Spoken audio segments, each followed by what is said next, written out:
పూర్తిగా మంత్రివర్గం మొత్తం ఎమ్మెల్యేలు 164 సీట్లతోటి అత్యంత బలంగా ఉన్నటువంటి మంత్రులు ఎందుకు కనీసం రాష్ట్ర ప్రభుత్వం మీద స్పందించలేకపోతున్నారు? రాష్ట్ర ప్రభుత్వంలో ప్రజలు ఇంత ఇబ్బందులు పడుతుంటే ఎందుకు వాళ్ళని మీరు స్పందించలేకపోతున్నారు? వాళ్ళని ఎందుకు సురక్షిత ప్రాంతాలకు తరలించకపోతున్నారు?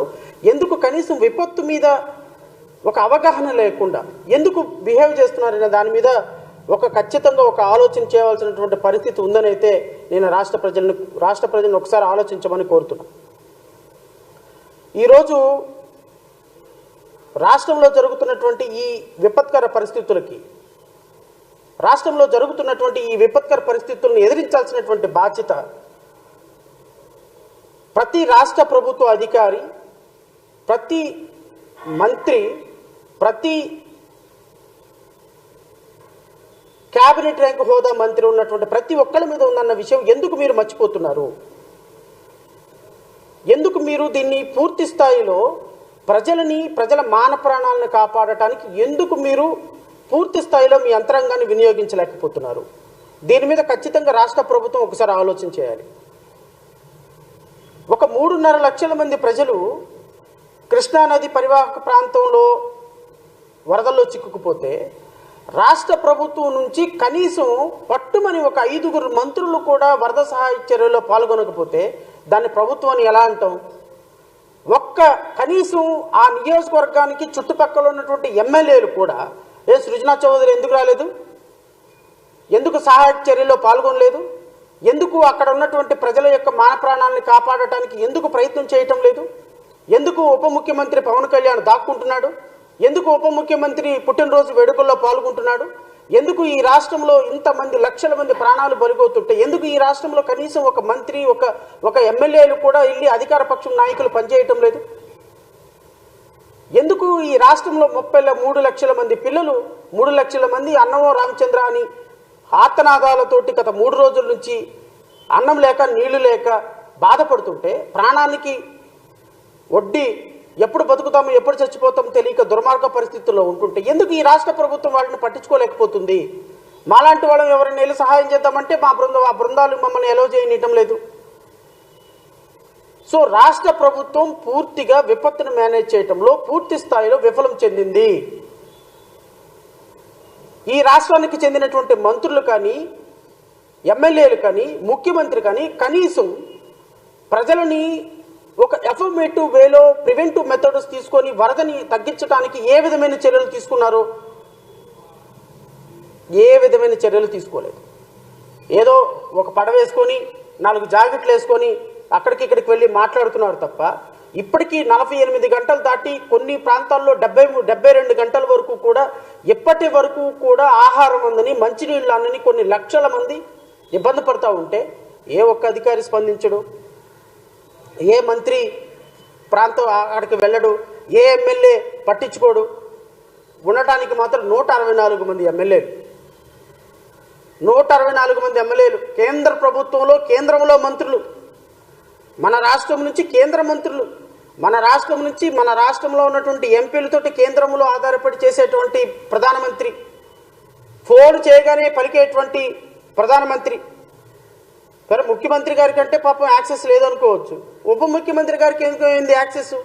పొద్దున్న లెగిస్తే ప్రధానమంత్రితో, పొద్దున్న లెగిస్తే అమిత్ షా గారితో, పొద్దున్న లెగిస్తే ఆర్థిక మంత్రితో సమావేశమయ్యే పవన్ కళ్యాణ్ గారు కనీసం విపత్తు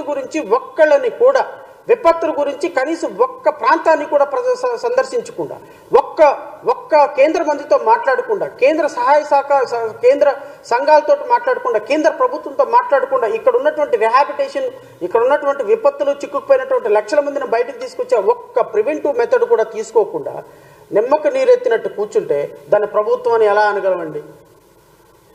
నేను ఈ రాష్ట్రంలో విపత్తులో చిక్కుకున్న ప్రజల నుంచి బిక్కుబిక్కుమంటూ బతుకుతున్న ప్రజలకి మీరు ఈ రాష్ట్ర ప్రభుత్వం ఏం సమాధానం చెప్తుంది అంటే అక్రమ కట్టడాల్లో నివసించి అక్రమ కట్టడాల్లో మీరు నివసించండి అని మిగతా వాళ్ళందరినీ ప్రోత్సహించేటువంటి ముఖ్యమంత్రి ఈ రాష్ట్రంలో ఉండగా ఇక ఈ రాష్ట్రంలో ఎవరు సక్రమంగా నివసిస్తున్నారని చెప్తారో అని రాష్ట్ర ప్రజలు అనుకుంటున్నారు. ఖచ్చితంగా దీనికి సమాధానం చెప్పి తీరాలి కదా. ఈరోజు కృష్ణానది ఓవర్ఫ్లో అవ్వటానికి వరద నీరు ఇక్కడికి వరదలాగా వస్తూ ఉంటే కనీసం ఆ వరదని కనీసం ఆపి కృష్ణానదికి ఒక ప్రివెంటివ్గా ఆనకట్టలు కట్టాలి, చెరువులు కట్టాలి, చిన్న చిన్న స్లమ్స్ ఏర్పాటు చేయాలి. వరద నీరు ఉధృతి పెరుగుతుంటే ఆ ఉధృతిని ఆపటానికి ప్రివెంటివ్ మెథడ్స్ తీసుకోవాలన్న కనీస ఇంగిత జ్ఞానం లేని రాష్ట్ర ప్రభుత్వాలు ఈ రాష్ట్రాన్ని ఎక్కడికి తీసుకెళ్తాయో నాకు అర్థం కావటం. 2024 సంవత్సరంలో గట్టిగా ఒకరోజు వాన పడితే 3,50,000 మంది నిరాశ్రయులైపోయి ప్రాణాలు అరచేతిలో పెట్టుకుని బిక్కుబిక్కుబట్టే బ్రతికే పరిస్థితుల్లో మన ప్రజాస్వామ్య వ్యవస్థను తీసుకొచ్చినటువంటి ముఖ్యమంత్రులకి జోహార్. ఇలాంటి ముఖ్యమంత్రులు, ఇలాంటి మంత్రులు ఉన్నంత వరకు ఇక ఈ రాష్ట్రంలో జరిగేదేంటి, ఈ రాష్ట్రంలో జరగబోయేదేంటి, ఇంక ఈ రాష్ట్ర ప్రజల యొక్క భవిష్యత్తు ఏంటనేది ఒక్కసారి మీరు అందరూ ఆలోచించుకోమని కోరుతున్నాను. ఈ సందర్భంగా నేను గత ప్రభుత్వంలో ఉప ముఖ్యమంత్రిగా ఉన్నటువంటి గత ప్రభుత్వంలో ఒక ప్రజాస్వామ్యవాదిగా ప్రశ్నించే తత్వానికి పేటెంట్గా మారినటువంటి గౌరవ ఇప్పటి ఉప ముఖ్యమంత్రి వారి సందేశాన్ని మీ అందరికీ కూడా ఇంకొకసారి వినిపించాలని మనస్ఫూర్తిగా కోరుతున్నాం. ఈ సందేశాన్ని నేనే వినిపిస్తా. ఆయన పలుకులు, ఆయన రాష్ట్ర ప్రజల కోసం ఆయన మాట్లాడేటువంటి మాటలు 5.5 కోట్ల మంది ప్రజలు వినాలి. 5.5 కోట్ల మందే కాదు, పక్కన ఉన్నటువంటి తెలంగాణ వాళ్ళు కూడా వినాలి. ఆయన ఏం మాట్లాడారు విపత్తు గురించి ఒకసారి మాట్లాడిన తర్వాత ఇప్పుడున్న ప్రత్యక్షంగా వస్తారు. మనం ఇక్కడ ఉన్న టైంలో ఈ సెంట్రల్ వాటర్ కమిషన్ జూలై ఆఖరి వారంలో కృష్ణానదికి వరద వస్తుందని ముందే వాళ్ళకి ఇంటిమేషన్ ఇచ్చారు. ఇస్తే దీనికి కనుక నిజంగా వైసీపీ ప్రభుత్వం స్పందించి కానీ ఉంటే, కానీ వాళ్ళు స్పందించలేదంటే వాళ్ళ నాయకుడు అమెరికాలో ఉన్నాడు, ఇక్కడ ముఖ్యమైన మంత్రులు వేరే బిజీగా ఉన్నారు. నిజంగా వీళ్ళు కనుక ఆ వరద నీరు కృష్ణానది వరద వస్తుందని చెప్పి వాళ్ళు ముందుగానే గ్రహించి ఇన్స్ట్రక్షన్స్ ఇచ్చినట్టయింటే రాయలసీమలో, నీరు లేని రాయలసీమలో, కరువున్న రాయలసీమలో చెరువులు కానీ, కుంటలు కానీ, పంట కాలువలు కానీ, మిగతా ప్రాజెక్ట్స్ అన్నింటిలో నీరు కళకళలాడాయి. కానీ రాయలసీమకి ఉపయోగించకుండా వదిలేసి సముద్రంలోకి వదిలేశారు. ఈ వరదల సమయంలో వైసీపీ మంత్రులు చేసి వాళ్ళు నడుచుకున్న విధానం చూసి నాకు ఒకసారి గుర్తొచ్చింది. కొబ్బరి చెట్టు ఎందుకు ఎక్కాలంటే దూడ మేత కోసం, దూడ గడ్డి కోసం అన్నట్టు. అలాగే ఒకవైపు కృష్ణకి మునిగిపోతా ఉంటే దాన్ని పట్టించుకోకుండా వదిలేసి మాజీ ముఖ్యమంత్రి ఇంటి చుట్టూ తిరుగుతారు వైసీపీ మంత్రులు. ఇంత అంటే వీళ్ళు మంత్రుల్లా ఎవరు ప్రవర్తించట్లేదు. వీళ్ళకి ఏదో ఒక చిన్న హనీమూన్ పీరియడ్ లాగా ఉంది వీళ్ళకి.